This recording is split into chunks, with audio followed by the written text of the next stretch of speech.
TDP సభ్యత్వాలు కోటి దాటాయన్నారు పల్లా శ్రీనివాసరావు. ఫిబ్రవరి 2వ వారంలోపు nominated పదవుల భర్తీ పూర్తవుతుందని తెలిపారు.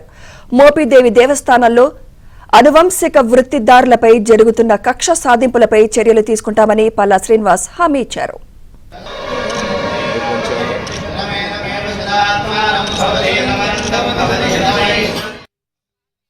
ఈరోజు మోపిదేవి సుబ్రహ్మణ్య స్వామి టెంపుల్కి రావడం జరిగిందండి.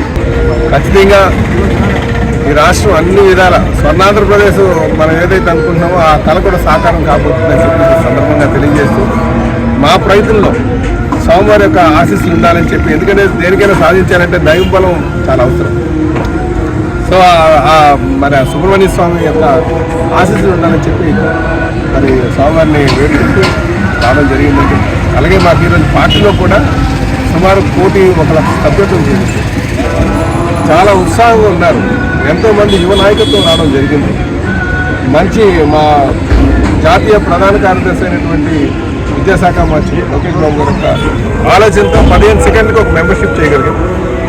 కనుక ఇదంతా కూడా మాకు ఆ దైవానుగ్రహం ఉంది కనుకనే ఇంతమంది మాకు ఇంత మెంబర్షిప్ చేయగలిగాం.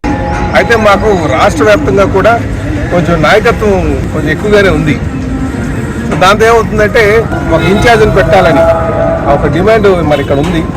ఇలాగే కాదు కొన్ని ప్రాంతాల్లో కొన్ని నియోజకవర్గాల్లో ఉన్నాయి. మాకు ఫిబ్రవరి నుంచి మాకు కమిటీలు పూర్తి స్థాయిగా కమిటీస్ అన్ని కూడా రాష్ట్ర వ్యాప్తంగా వేయడం జరుగుతుంది. ఆ సందర్భంలో ఎక్కడెక్కడ ఇన్ఛార్జీలు లేరో, ఎక్కడెక్కడ ఇన్ఛార్జీలు కావాలని డిమాండ్ ఉందో వాటి దగ్గర కంపల్సరీగా ఇన్ఛార్జీలు పెట్టి కార్యకర్తలకి అందరికీ అండగా ఉండేటట్టు చేస్తామని తెలియజేస్తాం.